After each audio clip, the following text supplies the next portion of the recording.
Okay, so like I mentioned, we're reviewing week 3 here of the Certified in Cybersecurity module, gone through what CyberBEN is all about.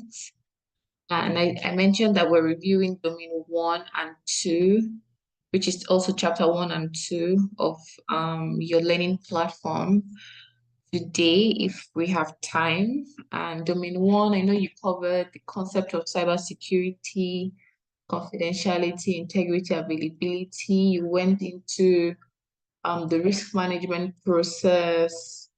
You also went through, some security controls and the ISC2 code of conduct. There was also the governance process in there where you discussed policies, procedures, standards, and regulations. So from our study in week 1 or chapter 1, do we have any questions, concerns, or something you would like me to please clarify? I am happy to answer your questions, and you can drop them in the chat as well if you prefer that method.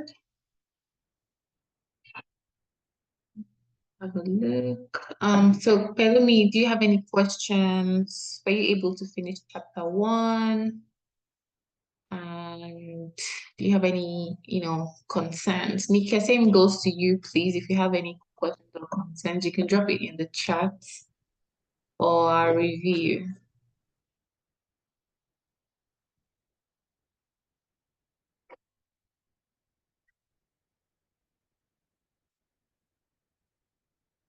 Are you totally I think chapter 1 was actually straightforward, okay? and I I don't have any question on chapter 1. Okay, that's good then. Nike, are you on the same page?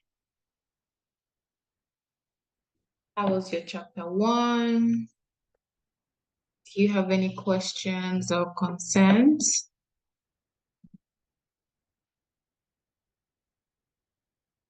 Okay, we'll give her time to drop her comment in the chat session. So since it's just the three of us, so we'll just move on to chapter 2. It says I don't really have any questions on chapter 1, but I want you to kind of give a bit review of chapter 2, okay?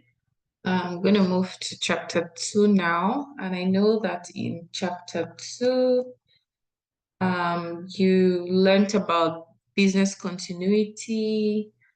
You also learned about the disaster recovery and the incident response process.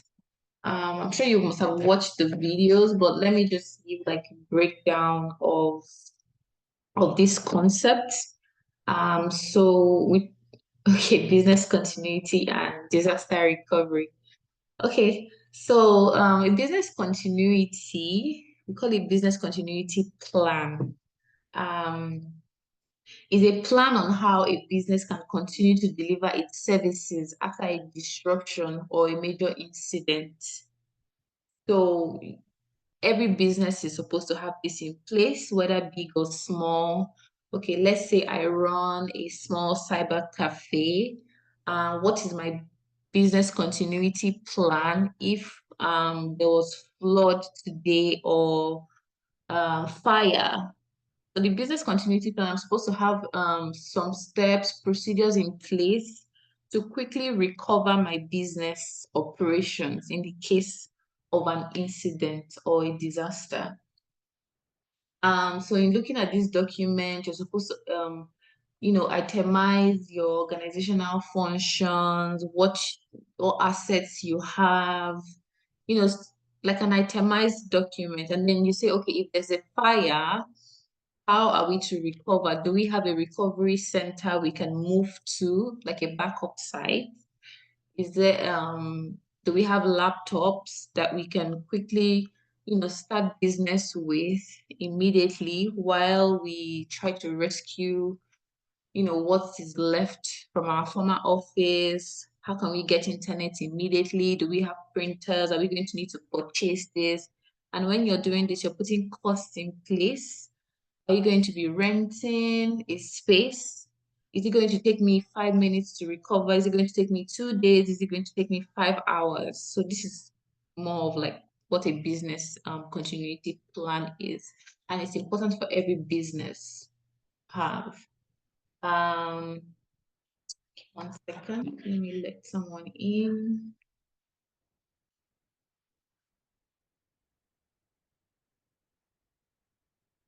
Okay, thank you, Obioma, for joining.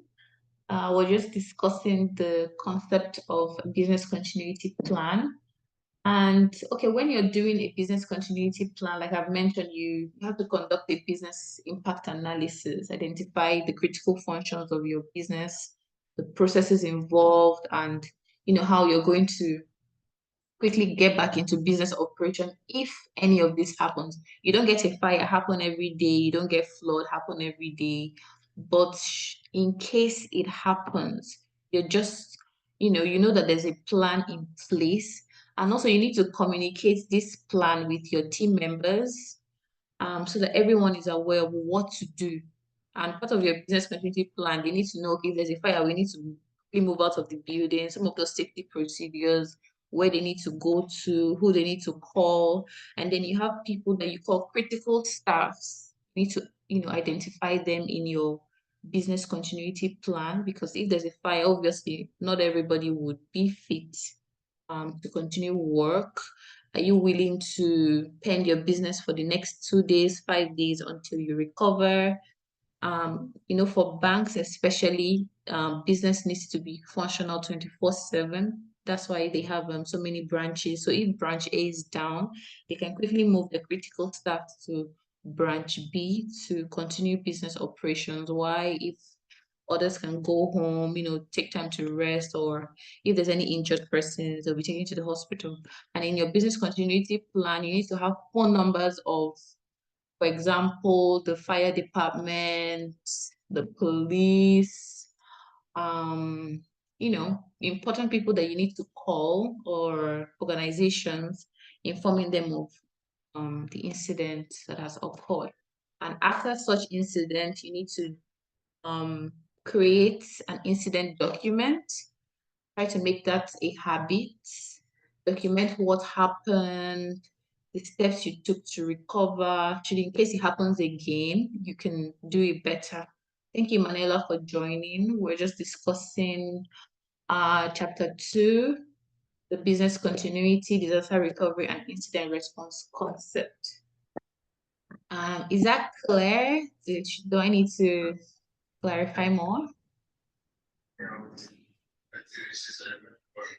Emanuela, can you please mute? Sure. Okay, thank you, Nike. So Oyoma and Emanuela, thanks for joining. We quickly went through chapter 1 to see if anyone had any questions from, the study session, and we're just trying to discuss some of the concepts in chapter 2. Do we have any questions from chapter 1 that we need to discuss? Is there something that you're not sure of that you would like us to clarify here? You can please unmute and give us a feedback. Hello. Hello.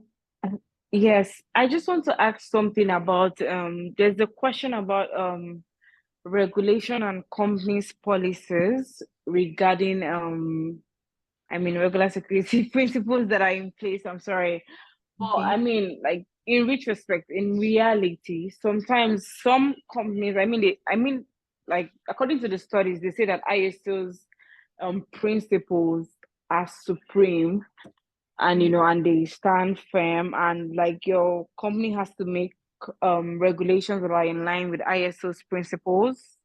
I mean, that's the whole thing regarding standards. But I'm just saying, that are there possible checks that ISO implements? Like, like, if you come to our regular law enforcement policies, you have like monthly checks, like those impromptu checks that ISO implements. They can show up in your office unannounced to just properly check that your regulations are in place. I'm just saying, are there things like that that actually go on, or it's just when like a threat arises or a risk happens, or like I mean, something happens in your company that like sort of exposes the gaps that are in your company, that that shows that your company is not in line with the standard or regulations in place with ISO. That's just what I wanted to know.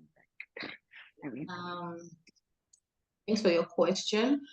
So these standards and frameworks, like we all know, they help us ensure that we're in line with best practices, we're implementing the right solutions, and you know, informing our staffs, for example, on appropriate things to do in the work environment. So like yeah, these standards and regulations, I know that most people wait until there's an incident in their organization before they start running, up and down to see, oh, are we compliant? What are we missing? What do we need to implement? So they're reactive instead of being proactive. But then yeah, that is not how it's meant to be. But then for these standards, we also have people that we call assessors. So okay, the likes of ISO, the likes of CIS, and then okay, PCI-DSS, which is for the payment card industry. As an organization, if you okay, have the funds, you can, employ the services of an assessor to come in even before you have an incident happen. They come into your okay, organizations, they review your processes, they see if you have policies in place for certain okay, things.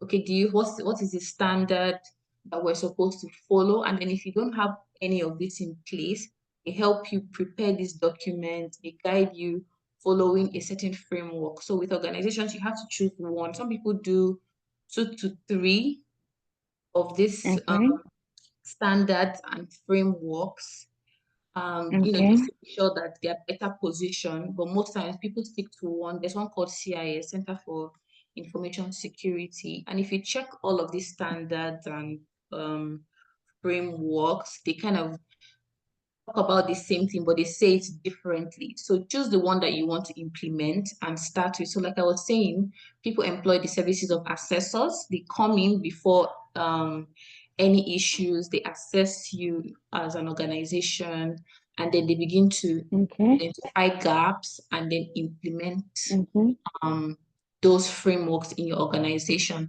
So that in the case of an incident, you have yeah, something to fall back to. And then, for example, our okay, financial institutions, they need to be PCI DSS compliant. So most banks, PCI-DSS, yeah, so that's a payment card industry data security okay, standard. So if you're processing card information of users, you need to, according to PCI DSS standards, ensure that you're processing it appropriately, you're storing it in a safe place, and then you're okay, accountable for whoever manages the server that this information is stored. You don't store your customers' information in plain text. It goes a long way. So they implement these okay, standards. They check, review all their IT processes. They ensure that, okay, wherever we're storing customers' information, it is encrypted. A and B has access to it. If A and B accesses that server today, we have logs for monitoring. And then okay, I think PCI DSS, they also conduct audit reviews. They can okay, come to you as an organization and say, okay, on the 25th of this month, we're going to come in and assess you. So the assessor okay, on its own he or she has come in and done her job or his job. But now PCI DSS is coming as, the auditor themselves, and then they assess your organizations and then they say, okay, you've done this, you're compliant. If you're non-compliant, maybe there's a fine that you pay, or they give you some time okay, to review what you don't have in place to ensure that you're compliant. So yes, you can do it before you have issues. It's not advisable to do it when an issue has occurred. It's just better to be proactive rather than reactive. As an organization, pick one or two standards. Pick one, start with one, simplify it, start with it before you can begin to expand your choices.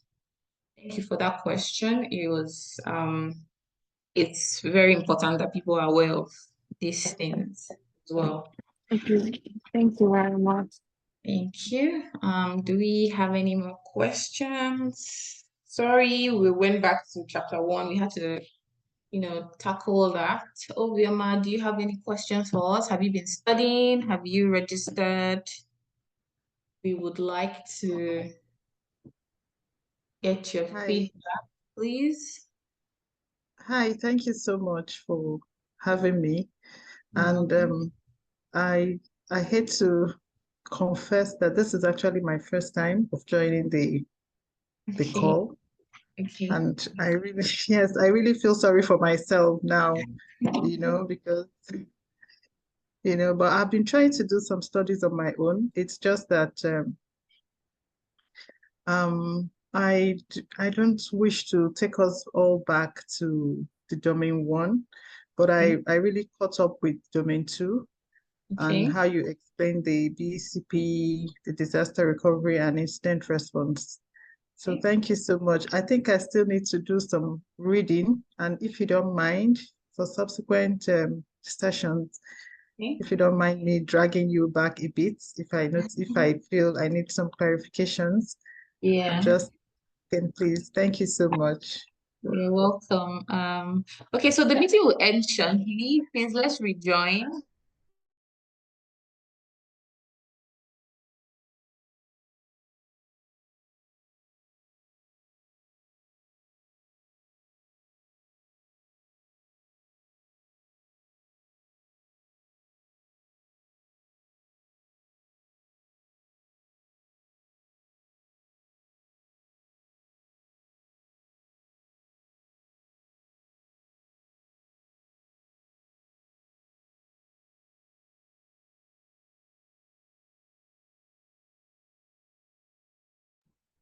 Hello, not sure it's only me, but I can't hear you. Can't hear anybody. So sorry, I had to attend to someone in Okay. the environment.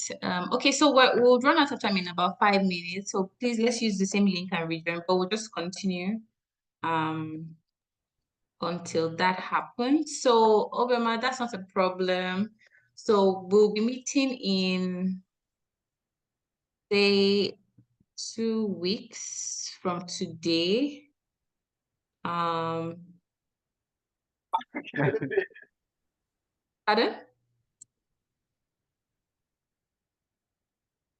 Sorry, I can hear you better now. Okay, all right, no problem. So, and then we'll just have your questions down, Obioma, and we'll answer them as we move along. So, but just try to catch up with your study, chapter 1 and chapter 2. Okay, Yes. Thank you. so you're welcome. So, Nike has a question in the chat. It says, Christine is the security administrator of a large online service provider. Christine learns that the company is harvesting personal data. So Christine is security administrator. Okay, she learns that the company is harvesting personal data of its customers and sharing the data with local governments where the company operates without the knowledge of the users. So allow the government to prosecute users. I'm trying to read this. The screen is really tiny. So just 1 second. Maximize this. Okay, is that persecute users on the, I can't see that, dash of their political and philosophical philosophical beliefs. The published user agreement states that the company will not share personal user data with any users without explicit permission. So according to ISIS code of conduct, what does Christian ultimately owe a duty in this situation? Okay, so the company Chrissy works for. I can't see that clearly, but I hope I read that correctly. But from what I can gather, it's about a particular company sharing personal information without the knowledge of the users. And yes, you're not supposed to share users' personal data without their consent. And if you notice today, when you're filling forms, maybe in a bank or online, they make you check, there's like a checkbox. Do you agree for us to use your information or to share your information with other organizations for the purpose of marketing it's your decision to say yes or no. But in this case, though, you're not supposed to share user information. So I think the answer is the users. According to ISC2 Code of Conduct, to whom does Christy owe a duty in this situation? It should be the users, because it is your responsibility to ensure that you store and use appropriately user information. You don't go about sharing people's phone number, date of birth, and then you have random people calling them. That is wrong. It's not ethical. So always seek permission. And let me see what example I can use again. So most times when we visit websites as well, there's always a pop-up now. Okay, do you accept this cookie? Most times what I do is I try to look at all of the options. So there's advertising in there, strictly necessary cookies, targeting cookies. If you accept all, you're giving that website or company the permission to use your email address in whatever way they like. But then when you restrict some of those options, you just say, okay, no, I just want to use this website as it is now. I don't want to receive any targeted emails or what's not in the future. So the answer should be the users. You owe it to your users to protect their information. Okay, Obama says, please, can I be added to the Slack channel? Yes, you can. If you receive the introductory email, the link to the Slack is there, but however, I will send you an invite later. So Nika says the users are categorized as the public, as stated from the first point, code of conduct. Thank you. I mean, first point in canon. So are you agreeing with me on the answer or disagreeing? I want to be sure that we're on the same page. Okay, yes. Okay, thank you for that. Okay, so moving on. If we have any more questions, does anyone want to ask any questions, or are we okay with how I answered the screenshot in the chat box? I couldn't read it clearly. It's really tiny here, but I, tried to get some bits of it. Isaiah, are we good? Ben, Emanuela, are we okay with? Yes, we are. Okay, thank you. Okay, so moving on, I had described the business continuity concept. If you missed that, I will share the recording of this video and you can watch that later.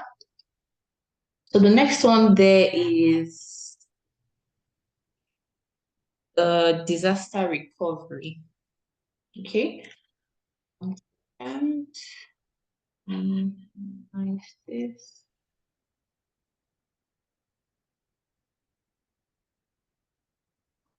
So can someone tell me what a disaster recovery is? I mean, you've read your notes.